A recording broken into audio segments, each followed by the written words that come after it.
Welcome to LOA Today.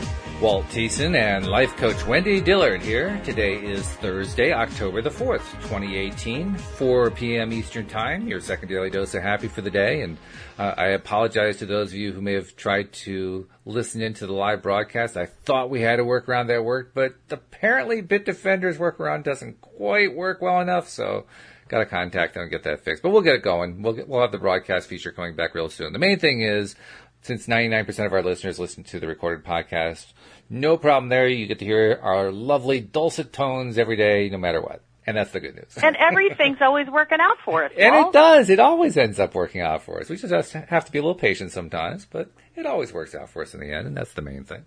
So how you doing? How's it been since Tuesday when we last talked? Oh, my gosh. I can't believe how much has transpired in just 2 days since I talked to you. Well, tell me more. Well, okay, so let me start with kind of an overarching thing, and then I'm going to get into Project Body Update. Okay. So it was a couple days ago that I was just standing in the middle of my living room when this thought, descended upon me, which is, I am now living my dream life. I'm now living the life that I have always desired to live. How about that? And I had to take a step backward and go, what does that really mean? And I was really recognizing that, ever since I was very young, I always had this desire for more. Mm-hmm. Whatever I had, I wanted more of it. I used to think that was a bad thing. But then I heard Abraham talk, and they really expressed how desiring more is actually hardwired into our humanity. And I was like, oh, so I don't have to feel guilty like I'm being selfish because I always want more. Right. Yeah, I hear you. And the truth is, no, we are designed for more. That's the whole idea of expansion. We are ever expanding beings. So I'm like, oh, that's cool. So, as I've talked before about my personal history of, different courses and seeking new information and new awareness, even when I would seek out a new course that I felt like, this is the one, and that was usually my thought, this is the one that is going to somehow become the nirvana of what I seek. Right. Mm-hmm. And then it felt really good for a while, and then I found its limitation. Mm-hmm. And then I'd be disappointed. And then I'd go seeking for something else because I had a desire for more. And so I know that when I was introduced to Law of Attraction in 2007, I really sensed, not the first day I listened to the first CD, but as I was listening consistently, I had this awareness that everything I would ever need to know, I could find within the principles of Law of Attraction. Everything I would need to know, I was now connected to my inner being, and between what Abraham Hicks shares and other, teachers of Law of Attraction and my inner being, I had it all. Nice. And I knew that at least I had the resource to connect to all the answers I would ever ask questions for. So that's kind of the background of where I am now. And I realized that the thing I've always desired was to have greater levels of stability when it came to how I responded to things. Mm-hmm. A sense of knowing that my life is moving in the direction that I desire. Yeah. And here's the big piece, and I think this is what tipped me over the other day in a good way, is I am no longer freaked out by resistance. That's cool. Now that's kind of an exaggerated sentence because I don't freak out, but in other words, I found, and I'll share this when I talk about my update on Project Body, is I have found that there is no feeling that is too frightening to work with. There's no resistance that's within me that I can't find a way to resolve and get cleared out of my vibrational space where the resistant thoughts I can reframe in a way that no longer don't support me, but I can reframe them into thoughts that do support me. And so that level of awareness is what hit me a couple days ago. Very and nice. I thought, oh my gosh, this is my dream life. This is my dream life. I feel like I'm entering into a completely different realm of Wendy. I mean, I'm like Wendy 3.0. Like Wendy 2.0 is when I really started getting into law of attraction. Right. Wendy 3.0 is the version now where I don't just understand and master the principles of law of attraction, but I'm living the principles of law of attraction. So this is a major release of Wendy. Yeah, a major release, not a minor release. That's right. Or update or revision. It's a major release. It's a major one. And, those of us who listen to Abraham Hicks on a regular basis, I think there's kind of a nirvana message that they delivered. Like, there is so much possible to us. And then their favorite phrase is, you just need to find a way to, and then fill in the blank. Well, I think I found the way to. I found the way. And it's using the personal transformation practices that I have under my belt. That's really good. And life feels reborn, truly reborn. So that's kind of the overarching piece. Now, the things that support that, I think I shared that now we're going on about 2 weeks that I've been on what I would call my own personal body retreat, where I started by watching a Super Soul Sunday with Oprah, and she was interviewing Janine Roth, who wrote the book Women, Food, and God. Mm-hmm. And I have had that book on my bookshelf for a number of years, read it, and went, okay, yeah, that was nice, but it didn't really move the needle for me. But after watching Janine's interview with Oprah, and then I watched it again, I really felt led, go get that book, start reading it. And little by little, as I would read a paragraph at a time, I'd have this huge epiphany where I literally would gasp like, oh my God, I never really saw this before. I didn't understand this before. And so one epiphany after another, I started to get a sense of this whole Wendy has been overweight all her life issue. That whole thing became manageable. Like, it wasn't this out of control, I don't know what the heck to do with it. Every other part of my life seems to be working well except for this one. I know I've cleared out a bunch of resistance, but yet overweight still remains. So, like, what's up? Because what we know with law of attraction is whatever we have in our reality is a product of what we've been thinking. Oh, yeah. So I'm like, well, I must be thinking some thoughts that match with Wendy maintaining being overweight. Absolutely. Because there's no two ways around that. No, not really. And it didn't really bother me in terms of, oh my God, what am I going to do? Because I'm on a continual search for finding what those thoughts are. And this book, Women, Food, and God, really started to give me new ideas of how to search for the thoughts. And it all comes, and this is so funny to me, Walt, it all comes down to something I say all the time. It always comes down to our feelings. If you follow the feeling, you will find what's the pocket of resistance. But when it came to food stuff or body image stuff or anything that kept me overweight stuff, the feelings felt almost undefinable, unidentifiable. I knew there were feelings. I didn't know what to do with them. Mm-hmm. Because it's, like if, let's say you're like I know with the software stuff and the fact that, our show isn't always live because you're dealing with some tech issues. We could say that's frustrating. That's an easy to identify emotion. Mm-hmm, sure. Right? And if it keeps going on long enough, it could turn into anger. We can easily identify those things like anger and frustration. Yep. But when it came to things with food, for me, the feeling I would feel couldn't be as easily identified as I'm frustrated or disappointed or I'm angry or I'm lonely or I'm sad. It almost all of them had a guttural identifier. My favorite thing?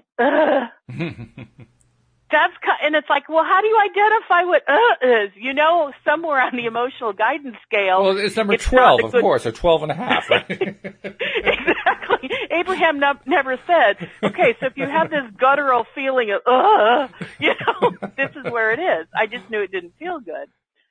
But, you know, if it's anger or frustration, it's easier to ask questions around that.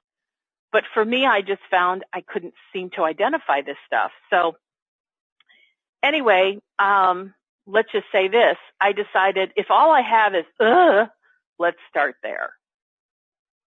And I did. And I'd get a feeling that felt unidentifiable. And I'd say, can I think of a time when I maybe first felt this? And then, thank goodness, my inner being would give me a memory of something. And, you know, even if it was a memory that's not totally accurate, the memory still got me somewhere.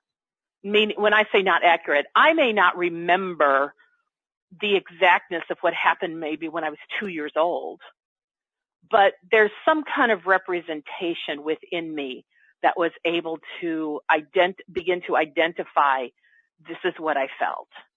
And so I just, every time I'd have a feeling, I'd either stop in that moment and start asking questions, or I'd write it on a piece of paper. And I'd say, this is something I want to work on when I have the time to do so. And I want to say sometime last week, I did share my story about the 3 cake balls at my niece's bridal shower. Do you remember me sharing that? Oh, do I remember it? We made a whole episode about it. We named the episode after it. So. Do I remember it? So, you know, just the abbreviated version, because that was one of the pivotal moments, is where in the past, when food has been presented to me, whether it's because I put it on my own plate because I'm eating at home, or whether I'm at a restaurant, or whether in this case I'm at an event, when there's food, I obtain it and I eat it. And the thought of does it taste good or not never really entered the equation. Mm-hmm. Wow. Even if I had the awareness, I'm not really enjoying this, the thought of not finishing it was not an option for me. Mm-hmm. Now, did I have choice? Of course I did. But my pre-programming just said, well, what do you do with it? Well, you eat it. Mm. And so that whole concept, to go back, I guess, and listen to the archive if you wanted to know the whole story, resulted in me imagining, because I had the 3 cake balls and I really didn't enjoy any of them except for the outer candy coating. I liked that, but I didn't really like the cake inside. But I ate them all, even though I knew I had the complete awareness I wasn't enjoying them. Mm. But in my imagination, this was like several days later, in my imagination, I pictured what it would be like to not finish them. The moment I had the awareness, ooh, this doesn't taste good, that I just stopped eating it. And then for days afterwards, and I can still picture the plate with these 3 uneaten cake balls, and I'm imagining somebody picking up the plate and throwing it in the trash, and I feel okay about it. That's a big step right there, isn't it? I mean, feeling okay about that. Yeah, and now, if this makes no sense to you because you've never had an issue with food, but maybe you have an issue with alcohol, think about what it might be like if you taste some liquor and your body says, I don't want any more, or you go, ooh, I don't really like that, and you just left it. Because for someone who really loves their alcohol or who is an alcoholic, it wouldn't matter that it didn't taste good. As a matter of fact, I heard a line on a television show yesterday, and it was an alcoholic speaking, and she said, alcohol has taste? Like, that was a new concept. It was like, no, right. You just drink alcohol. You don't drink it for its flavor. So if you don't have a food issue or an alcohol issue, maybe you have a gambling issue. Like, you go by a 7-Eleven and it just doesn't dawn on you to not go in and buy a scratch off.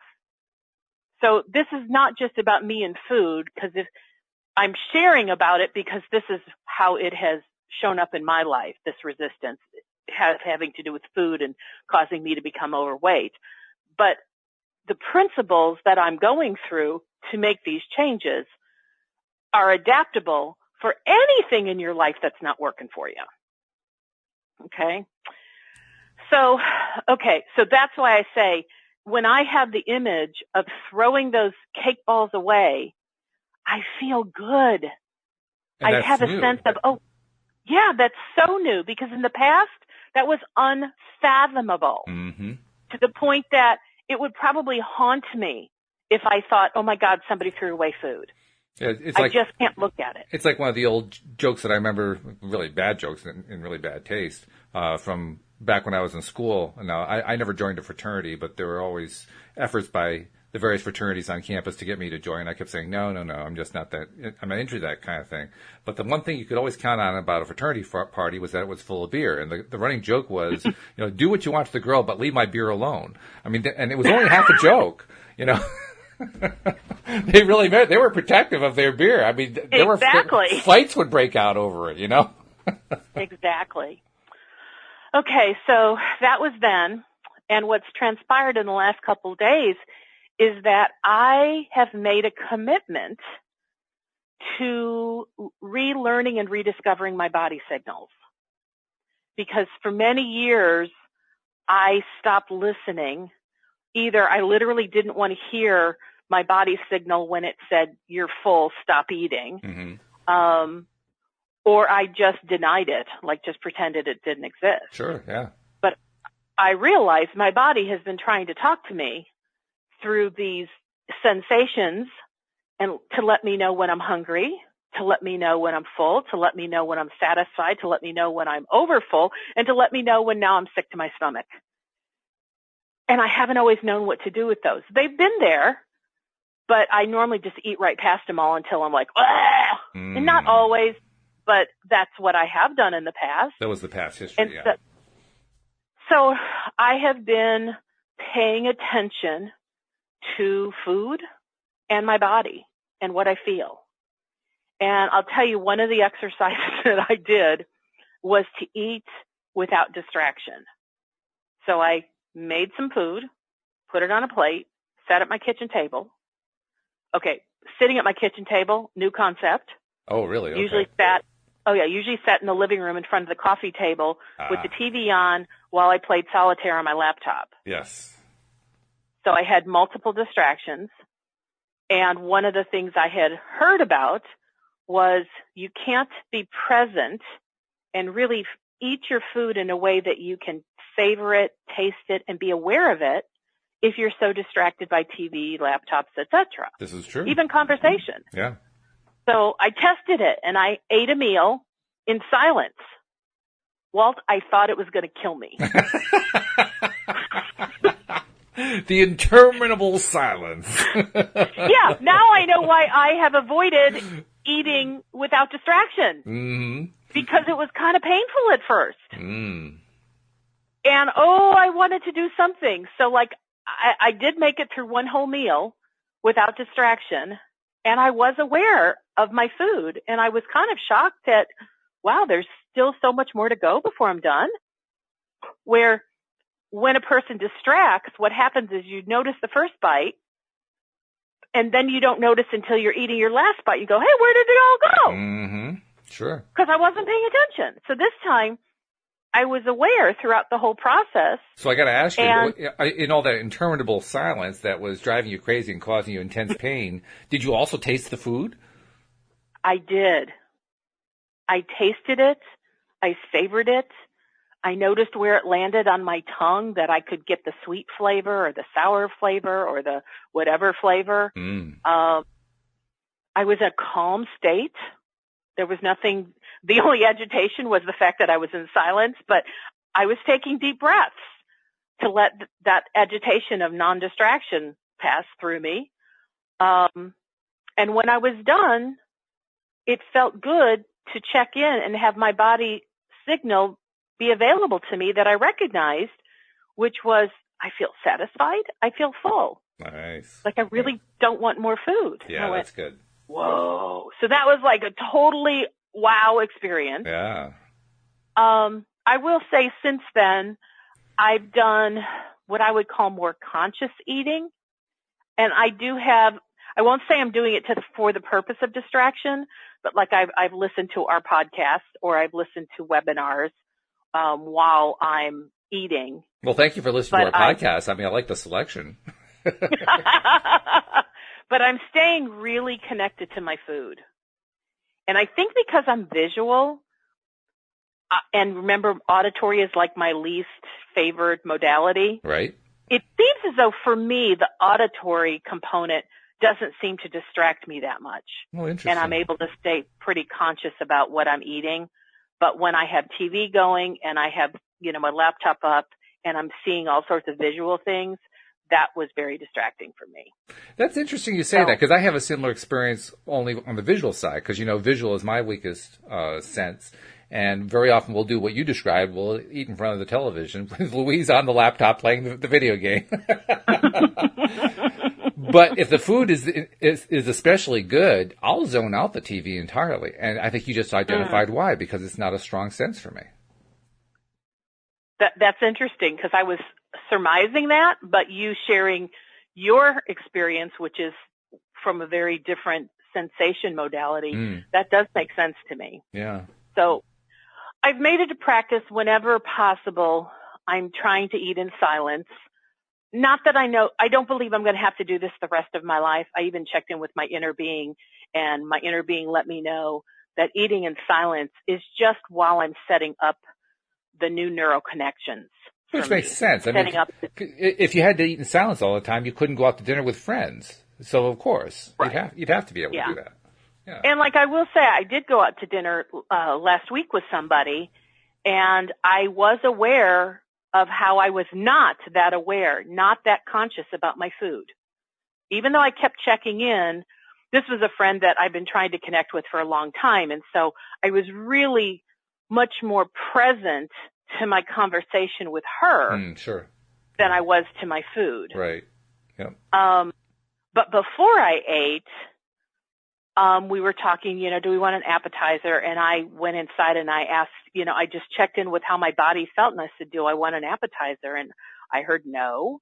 And I went, okay. And so what do I want? And I already know it's a restaurant I go to and I always get the same entree. And I said, does this entree work? And I got yes. And she was before we even started, when the waiter was talking appetizers, she was already talking desserts, because she knew that restaurant for a particular dessert, which is not even my favorite dessert. And so when she ordered it, she goes, do you mind if I order dessert? And I said, not at all. Go for it. And I was still finishing my entree. And I felt very complete when it was over. Nice. So I feel like, in a sense, I got some of the results I was looking for. Yeah, I think you could. But I was not as conscious. I will tell you, I was not as conscious as I have been, lately. But you were more conscious than you've been in previous times that you've gone out to dinner. So it was actually progress. Yes. Oh, I'm definitely making progress. Which reminds me, there was one day throughout this process, I remember telling my friend Rhonda, I said, I kind of feel disappointed, because I kind of expected, hey, this new concept and idea has come to me, and I sort of wanted to step on the scale and see 20 pounds lost, which I know is completely ridiculous, but that's the level of how huge and significant these changes for me have been, that it felt as though the results, the external response should be that the scale has just gone, whoa, 20 pounds down, and all my clothes are fitting loose, and I can't, I have nothing that really fits. And the scale reads a little unusual reading that you've never seen before. It says, recalibrate. But I did realize, okay, it has taken me a very long time, to build these patterns that I don't like, and I've reinforced them for decades. And so the fact that I'm getting such quick results now, I have to stay focused on, this is a process. This is not a one and done. It's not like a diet, you lose 20 pounds and you're done. Right. Because actually we all know that if you do that, it's not done, because you'll just gain 30 pounds. That can definitely happen, no doubt. Hey, this is a new... Before you continue, I realized that I kind of broke my new rule. My new rule is to do promos early in the show. So let's get the promos in now. 2 promos that we're doing every show, and I want to continue them here. First of all, if you're not yet a subscriber, maybe this is your first episode that you're listening to, take a moment and become one. It's very easy to do. If you aren't sure where the subscribe button is, just go to the homepage of our website at loatoday.net, and you'll find instructions on how to do the whole process. And then once you subscribe, all of the episodes, we do 11 a week, all of them will come directly to your smartphone, and you won't miss a single one of them. And then the other promo message is, we have been, over the last 3 months, pushing really, really hard on getting our listeners to post on their favorite social media channels the fact that they're listening to loatoday.net. And we did it deliberately with the goal of increasing membership, taking advantage of how the law of attraction works, as well as of how social media reach works, and using that combination to reach people that we would never reach otherwise. And it's working. I mean, Wendy, for instance, I can tell you, we got the numbers for September. Now that September is all done, September we broke some records. For the first time, let's hear about it. We cleared 10,000 plays in a month. In fact, we swooped past it. We finished over 12,000 plays in the month, and the previous record was in the 9,000 range. We soared past the number of unique listeners we had. The previous high was somewhere around 250. Last month was 332, so huge increase there. I mean, overall, across the board, we're just getting large increases in our listenership numbers, and we want that trend to continue. So that's why I'm telling people who are listening, you are really making a difference. Please continue to make that difference, because we want the happiness to be spread around the world. We want everybody getting their daily dose of happy, and you're making it possible. So thank you for doing what you've been doing, and just keep doing it and do it some more. Wow. That's pretty cool. Yeah. I love it. Yeah. Okay. So, all right, thank you for that commercial announcement. And You're now, welcome. back to the program. Back to our regularly scheduled program. Yes. So, let's see. What's been happening for me the last couple of days that has really just caused me to have so much more belief and knowing that I turned a corner is, and now I'm doing it every time I have a feeling that has to do with food. Every time I'm examining it. And so here's what I found is pretty interesting. Food issues, food rules, food resistance, really not a problem during the day. It comes at night. Really? And it's almost as if every night I'm in my own incubator / experiment. And I never know what's going to pop up, but I've had things where I have cravings for salt. So then I've been, looking into what's that about. I want to graze all night long. So I've been looking into that. I'll start eating dinner and it's like there's not an end. Where my body has already signaled me I'm done, but I want to keep going. So I've looked into that. And I've had a lot of guttural responses when I think, well, what does this feel like? And so I think yesterday morning I wanted to work on, 2 nights ago, I finished dinner. I felt full, felt satisfied. About an hour or two later, wanted to eat some more. I asked my body, are you hungry? And I heard yes. And I said, are you hungry for food? And I got no. Ooh. And I said, what are you hungry for? And I didn't get a response. Ah. But, the feeling to eat was overwhelming. Wow. And so I did something with complete eyes open, conscious awareness. I ate. And I wanted to see what it would feel like if I paid attention to my eating, knowing I was not hungry for food. Mm-hmm. So I ate, and after I ate whatever I ate, I was not satisfied. Wow. And then I wanted to eat some more. And so I gave myself permission to go ahead and do it and watch what I do and feel what I feel. So by the time I finished eating the next something, now I was at that point of, I've eaten too much. This feels really icky. I mean, really, And I knew I was going to be going to sleep relatively soon. And so by the time I got to bed, I went, oh, I hate how this feels. Now, of course, for me, this is a familiar feeling. I've done this multiple times in my life. Mm-hmm. But this time I was doing it, I was paying attention to it very consciously. Yeah. And I had no intention of denying how it felt or what I did. So the next morning when I woke up, the joy of 8 hours of sleep, now my body has digested food, so I don't feel so icky anymore. But now I was ready to say, what is this about? And I felt led to go to one of my resources, and I think it's a book called Messages of the Body. And so it was so interesting because I was looking through it for all sorts of things, all of these different topics, and nothing was really resonating with me until I literally stumbled. I didn't even look this one up. This is how clever my inner being is to get my attention. Okay. I stumbled. It's like a 500 or 600 page book. It's huge. It's like a big reference, almost like an encyclopedia. It's huge. Wow. So anyways, as I'm thumbing through to find what I thought I was looking for, I found something that got my attention, and I put my finger in it, and I said, as soon as you read this other thing, come back here.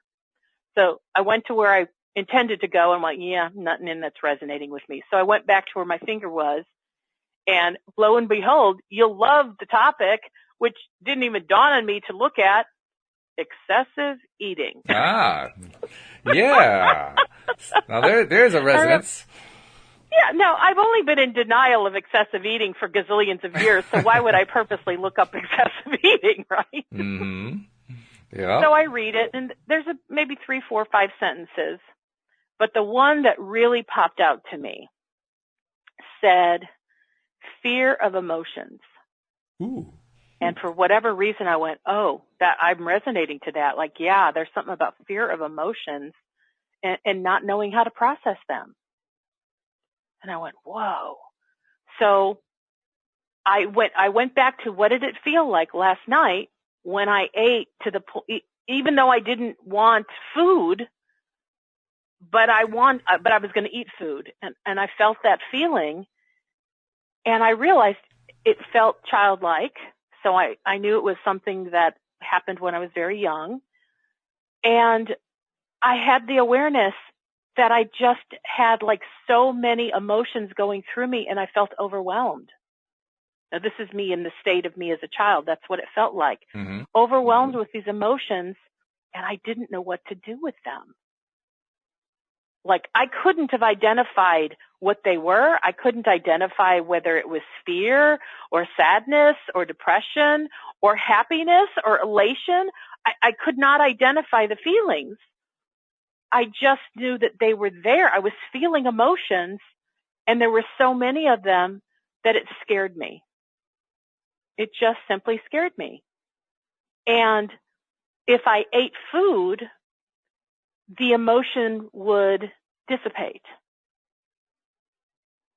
And what I know from a more scientific perspective is, and there are many people who are overweight who identify excess eating as going into a food coma or having a food hangover. I've used those phrases. I remember having food hangovers where I wake up the next day very disoriented, as though I had drank a lot of alcohol. Wow.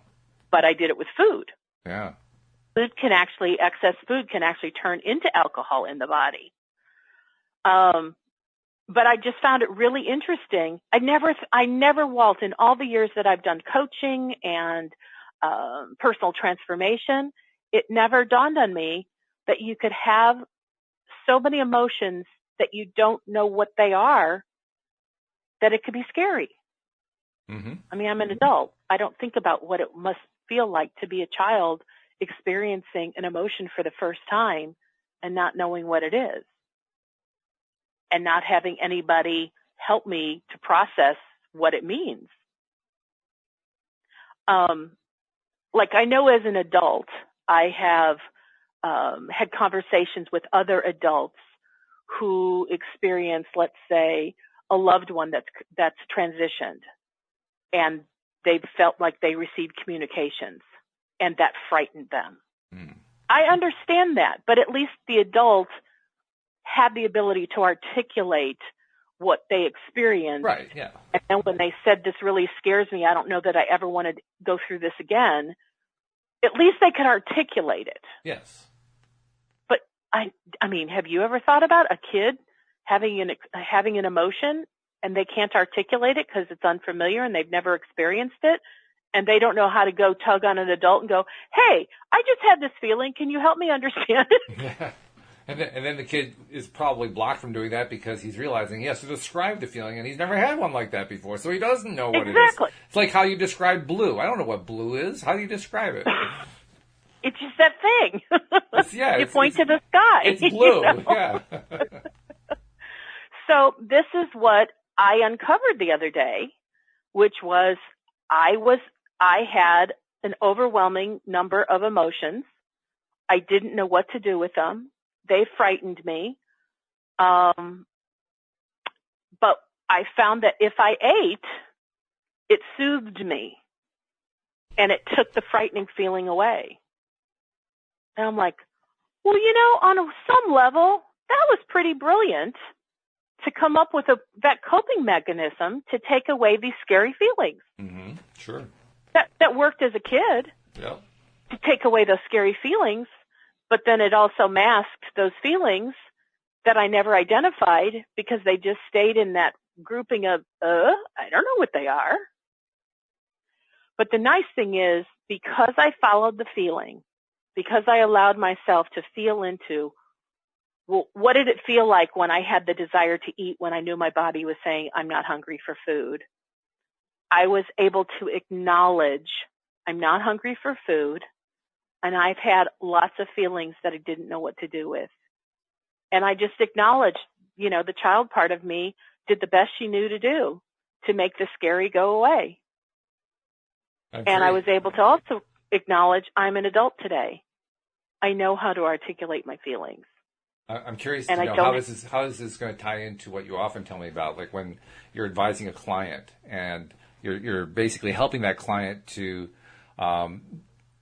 deal with the resistance that has popped up. And what you do is you identify what the feeling is or what you can talk about it or say about it, and you kind of poke it and prod it and all that kind of thing. And eventually it dissolves or goes away or whatever. And I'm curious to see, did you do the same thing, or were you able to do the same thing with this? Because it had a whole bunch of feelings in there. It sounds like something that could be pretty big. Now, I never identified the specific feelings that were scary to me. But I did identify the feeling that I had that caused me the desire to want to eat. Oh. And the acknowledgement of that took a huge portion of the resistance out of the picture. Well, that's good. It was just simply acknowledging that feeling is there, and instead of covering it up with food, here I am the next morning, and I'm like, all right, let's address this feeling. What did I feel? And it was a feeling that was scary. And I soothed myself by saying, I recognize you felt scared, Wendy. There's nothing wrong with that. That's what you felt. Mm-hmm. That was totally an acceptable feeling. You accepted it. And so, yeah, in my reframing, I reframed it with thoughts like, I'm not a child anymore, and I know how to articulate my feelings. Mm. And there's no feeling that's too scary for me anymore because I'm comfortable addressing my feelings. And I've also come to learn with much experience that there's never been a feeling that I've allowed myself to acknowledge that was scary after the acknowledgement. Which is what you alluded to at the top of the podcast. Yes. And so that in itself was like, whoa. And I didn't know what was going to come from that, but I knew it was very significant. So that was 2 nights ago. And then yesterday, again, mornings, my first meal, which is a protein shake and has been for years, that's an easy thing. I'm learning how to taste it. And, I think I always did because it's a chocolate shake and I really love it, but it only has like 2 grams of sugar and it doesn't spike anything for me. And it always makes me feel good. And it's always the right amount because I feel satisfied when I'm done. Then when I go on to lunch, depending on what's happening in my day, sometimes that can start triggering overeating. But yesterday, I had a hunger pang, and I asked my body, "Are you hungry?" The answer was yes. I said, "Are you hungry for food?" The answer was yes. And I'm like, "Oh, goody, I get to go look for food." Then I said, "What are you in the mood for?" And I made myself a grilled cheese and turkey sandwich, and it's like, I ate it, but I noticed how slow I eat that now, which is amazing to me. And I had a little bit of macaroni salad, and I had about 4 or 5 forkfuls, and I was doing that while I was waiting for my sandwich to finish cooking. And then it was like I was tasting it, and one of the things that I learned through a couple different books is check in while you're eating to see if you're still enjoying the flavor, because there's something called something like the diminishment factor. Okay. Which is the first couple bites taste the best, but then the actual flavor and enjoyment diminishes the more you eat. And so after about 4 or 5 forkfuls of my macaroni salad, I checked in and I went, yeah, that last biteful didn't taste nearly as good as the beginning. And so I put it away. That is like a new thing for me. Very good. So then I'm eating my grilled cheese sandwich, and I had some ruffled potato chips. And I did the same kind of thing. After about 5 or 6 potato chips, I checked in with my body, and I said, "Are you still enjoying them?" And I really got a not really. And I went, huh. And so then I had to ask, what do I do? Because I'm used to eating half the bag at least. Wow. And it was put a chip clip on it, put it back in the pantry. And I did.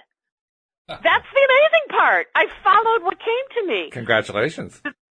Thank you. So then I finished my sandwich, and I'm like, the whole thing was really good. It was a really yummy sandwich. And then I went, I'm really in the mood for something sweet. So left over from the bridal shower, I had these chocolate kisses in my refrigerator. And that's what I went for. My first thought was go for the chocolate kisses. And I got an internal response, which was, that will kick off cravings. Don't do it.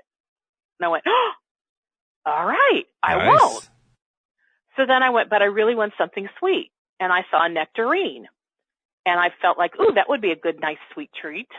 So I started eating my nectarine. Well, I get about halfway through it, and I check in, like, are you still enjoying it? I'm like, yeah, it's still juicy. It's still really sweet. It was the perfect ripeness. But I'm getting kind of full. And I went, well, what do I do with that? Now, I know on the surface this might sound so elementary. People who don't have food issues don't ask any of these questions.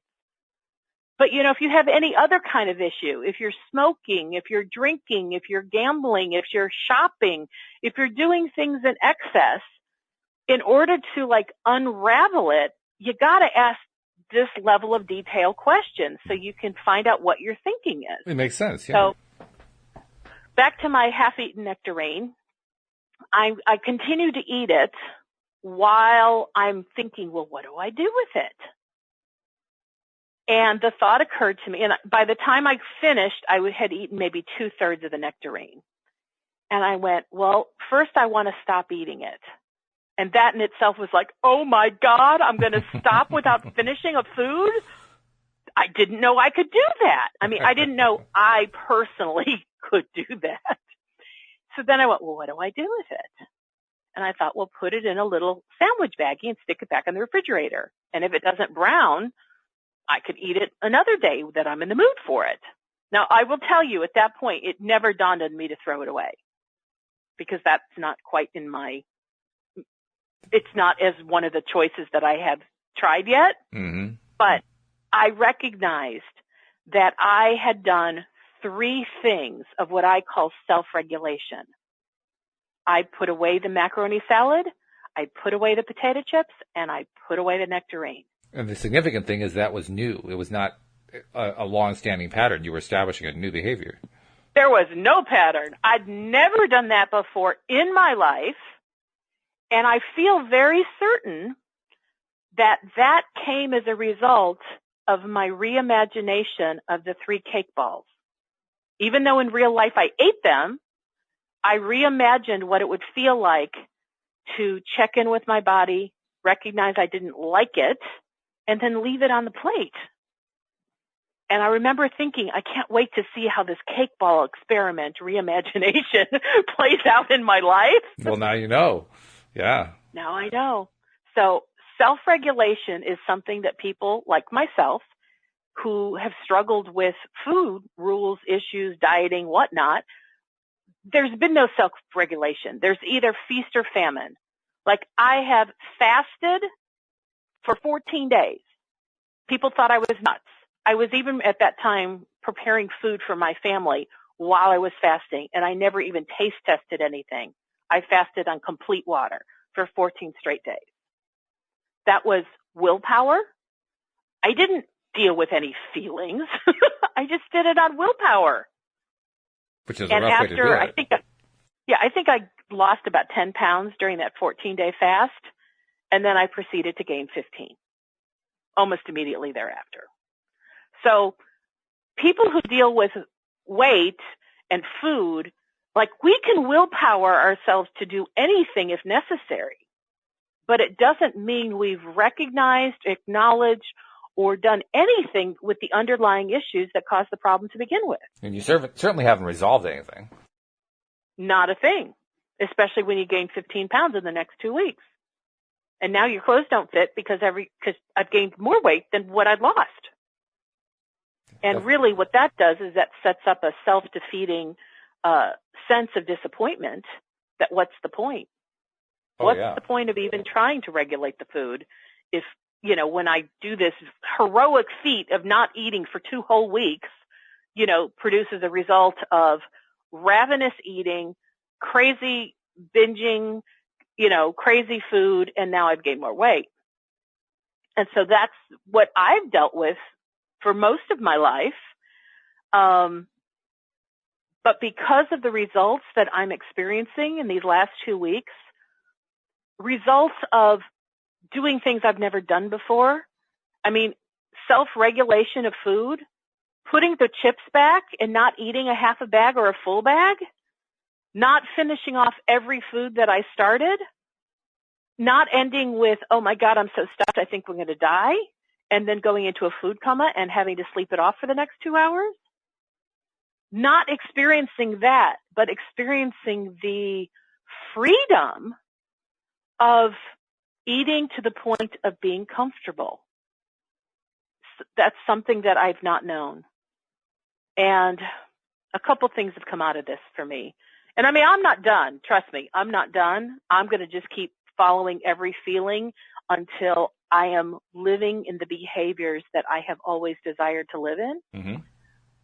But, one of the thoughts that came to me was that I'd never really considered eating in a way that made my body feel good.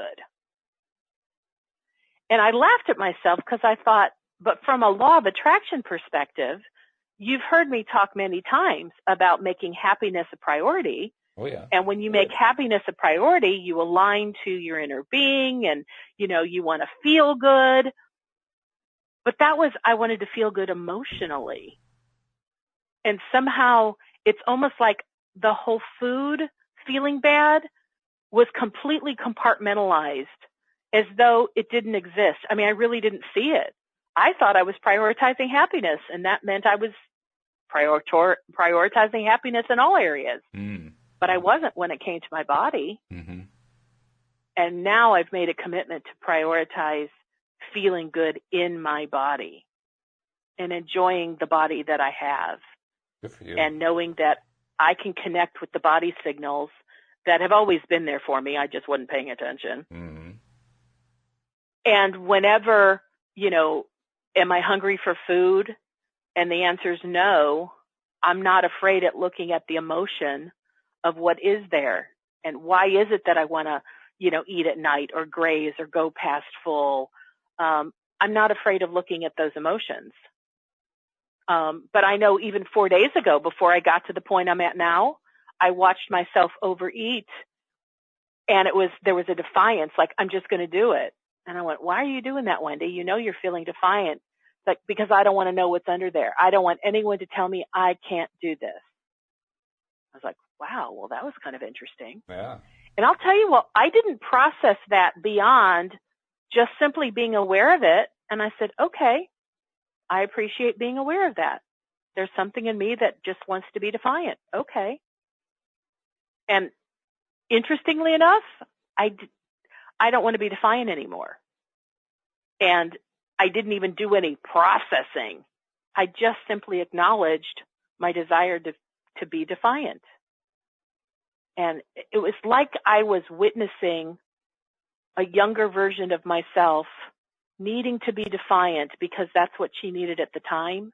And me as the adult today saying, that's okay. If that's what you need to do, that's okay. Like, there will be no punishment for that. Do what you need to do. And I feel like that resolved it. Wow. That part of me just needed permission.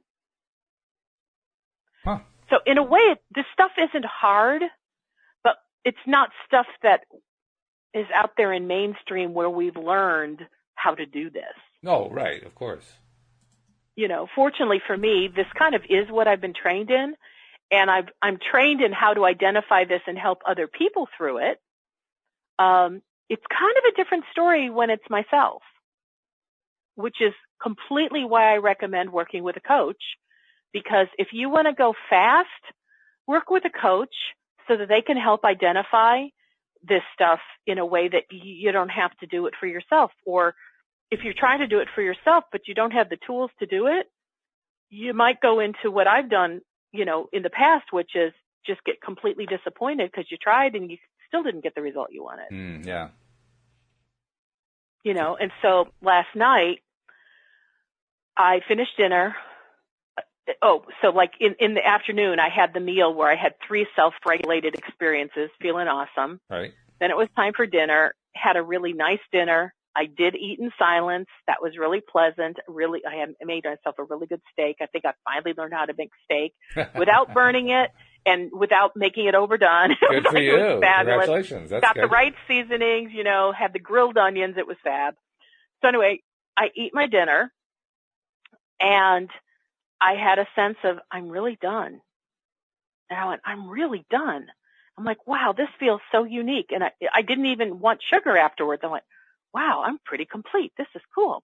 So I start watching TV, and now I'm doing the TV and the laptop thing, and I'm playing some solitaire. About an hour goes by, and all of a sudden this feeling of, oh, I want to eat comes back. And I'm like, okay, am I hungry for food? And I got no. And I'm like, am I hungry for something else? And I got yes. And I just had this sense of, because what I know is when you're in the feeling, that is the best time to make a change. Uh-huh. And so I quickly called my darling, dearest, you know, lovely friend and coach, Rhonda, and texted her and said, hey, if you have time, I'd love to work on something right now because I'm in the feeling. And she knows what that means. Mm-hmm. So she contacted me about 15 minutes later. And this was really cool. It wasn't even like I described how the feeling was there. She asked me some questions.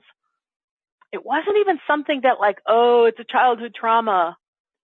It really was more about time management. And well, actually, let's say this. She asked me the question. She said, are you bored? And I said, yeah, that really resonates. I'm bored. And so she picked up this idea that really was right on the money for me. She said, you know, when you're bored, well, no, let me back up. She said, for me, because I have a lot of energy, I mean a lot of energy in me. And I not only was talking about the food, but I said, because I wasn't eating the food in that moment while I was waiting for her to call, I went to some of my other little tics, like I pick on my cuticles or I chew on my cheek or, you know, I do other little things or I like bounce my knee. And as I was telling all those things to her, what she was sensing is she said, you just have an overabundance of energy and it has to go somewhere. I went, that feels right. And then she said something, and you know what? If the rest of the world goes, duh, Wendy, like, how come you didn't know that? I can live with it. But here was my epiphany. She says to me, she goes, you know, when you eat, that requires your body to actually burn a lot of fuel to digest the food. I went, yeah.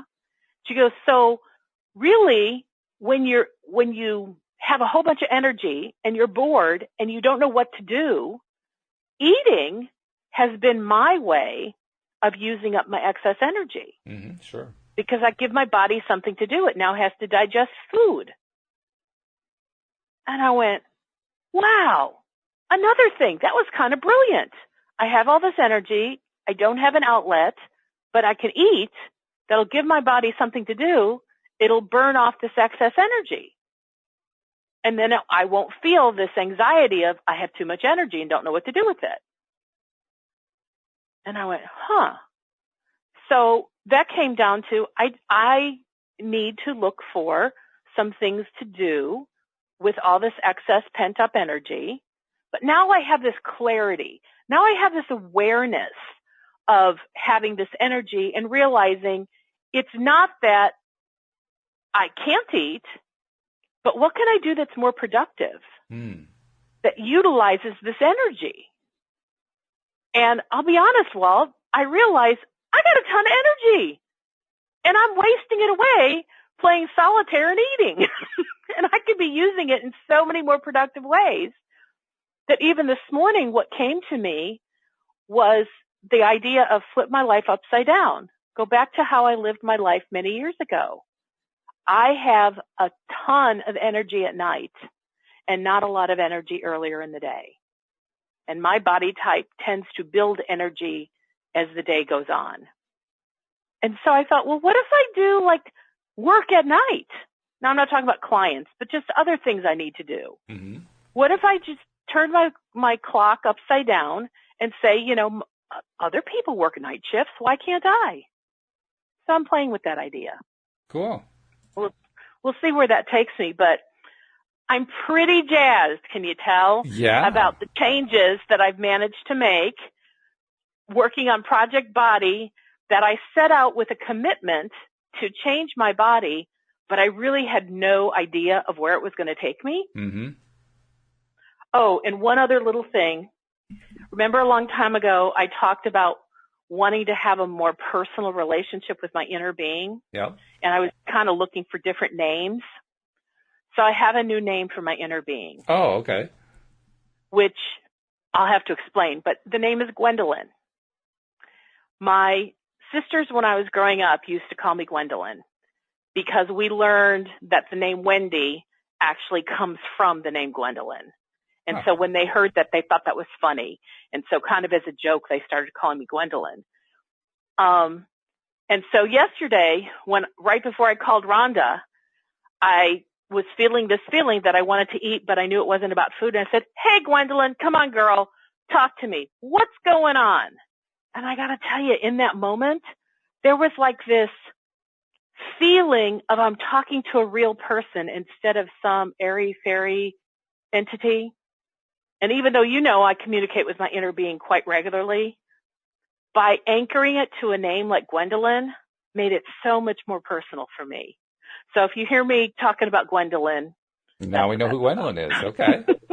Well, welcome to the podcast, Gwendolyn.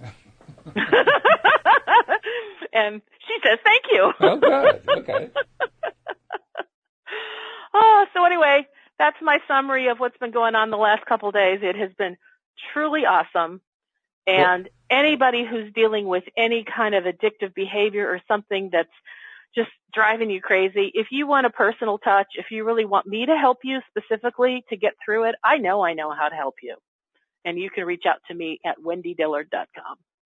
I think what you've done is you've proven that you're ready to do your own podcast now. Because, I mean, I was just saying, yep, yes, sure, yes, good, yep, mm-hmm. That was my contribution, other than doing the promos. I guess you're right. And, you know, I've been a little squeamish about, can I really do a whole hour by myself? Yeah, I guess I can. I think you can. I don't think there's an issue there. So we'll be setting you up to do that pretty soon. And in the meantime, I'd like to say I look forward to talking to you on Tuesday. Cool. I'll be back on Tuesday, and we will see where life takes us then. I'm sure it's going to be a lot of fun. We hope that you all join us next time as well here on LOA Today. Goodbye, everybody. Bye-bye for now.